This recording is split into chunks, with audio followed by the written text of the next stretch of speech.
Assalamualaikum everyone, I'm Fariza Marka Abduraji. So today I'm going to demonstrate one of the basic skills of volleyball, which is blocking.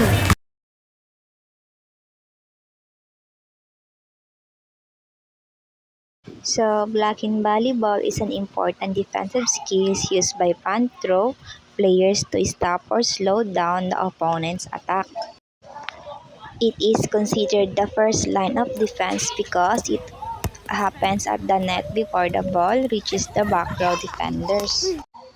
A player performs a block by jumping near the net with both hands raised high to prevent the spike ball from crossing successfully.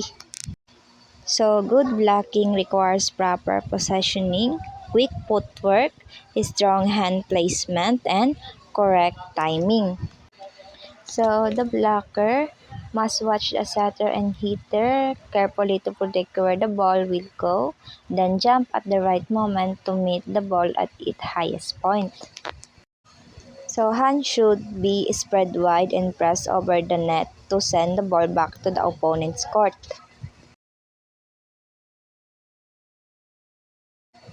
So there are three types of blocking, which is single block, double block, and triple block, depending on how many players participate. So effective blocking can directly score points, reduce the power of an attack, and help the team gain control of the rally.